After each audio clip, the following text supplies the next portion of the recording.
I've got 5 tips to change negative thinking right now. And an extra bonus at the end of this video that's not only going to help you, but it's also going to help you achieve more from your life right now. Hi, I'm David Oneal, and welcome to Ultimate Mind Hacks. Now, let's talk about it. Negative thinking. It contributes to anxiety in social and performance situations. Now, most of us have experienced it, and a lot of the therapies for social anxiety involve an aspect dedicated to changing negative thought patterns into more helpful and positive ways of looking at situations. Now, the key to altering your negative thoughts is to understand how you think now and the problems that result, and then to use strategies to change thoughts and to have them make less effect on you. Usually these steps are carried out with a therapist. However, on today's show, it can be part of a self-help effort towards overcoming these negative thoughts. Now, I've got all of this ahead right now on Ultimate Mind Hacks. Be sure to like, subscribe, and share, and support the show on Patreon. Are you ready to get rid of those negative thoughts? Let's go.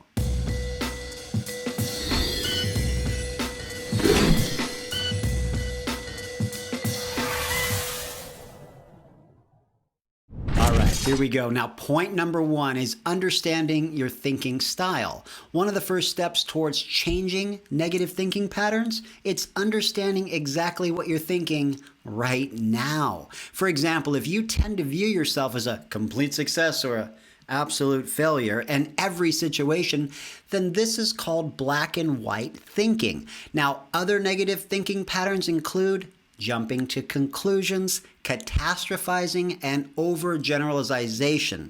Now, these thinking patterns differ in very subtle ways, but they all involve distortions of reality and irrational ways of looking at situations and people.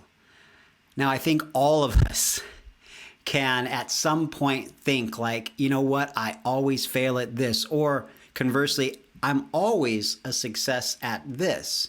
Think about it. Where are yours? Write them down, and let's go on to step 2, how to stop thinking negatively. Now, one of the basic parts of a treatment plan that involves cognitive behavioral therapy is called cognitive restructuring. Now, all this means is that it's a process to identify and change negative thoughts into more helpful and adaptive responses to kick them negative thoughts. Now, whether this is done in therapy or like we're just doing it on our own. It's called cognitive restructuring, and it involves a step-by-step process where the negative thoughts are identified, evaluated, and then replaced. Now, although it's difficult to think with this new style at first, over time and with practice, positive and rational thoughts, you know what? They're just going to come naturally.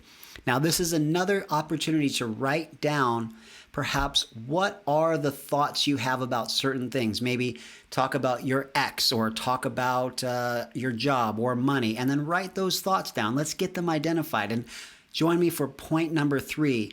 Practice coping with criticism. Now, in addition to cognitive restructuring, another aspect that's used in this type of plan is known as the assertive defense of the self. Since it's possible that some people will actually become critical and judgmental towards you, I know, shocking, it's important that you're also able to cope with rejection and criticism. Right?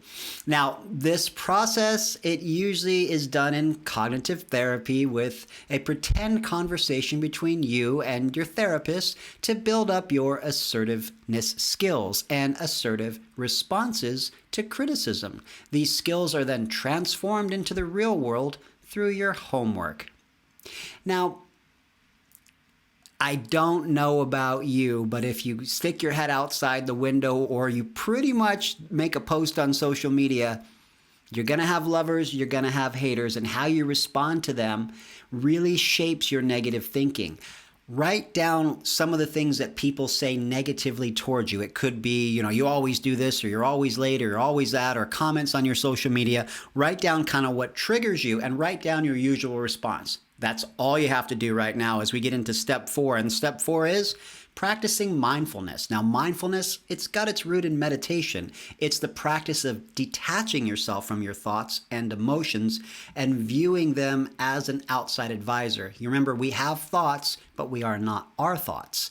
During mindfulness, you will learn how to view your thoughts and feelings just as objects floating past you. And you can observe them and you can hold on to them, or you can just let them float by. The objective of mindfulness is to gain control of your emotional reactions to situations by letting the thinking part of your brain take over, right? Because obviously, when we are triggered by something, our emotional side of our brain takes over.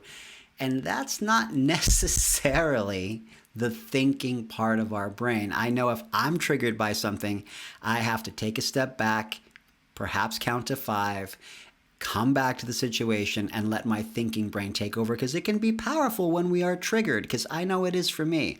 Now, number 5 is avoid thought stopping. What's that?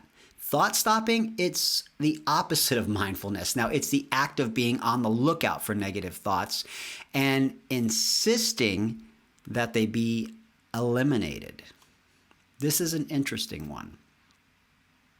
Now, the problem that we have with thought stopping is that the more you try to stop your negative thoughts, guess what? The more they will surface.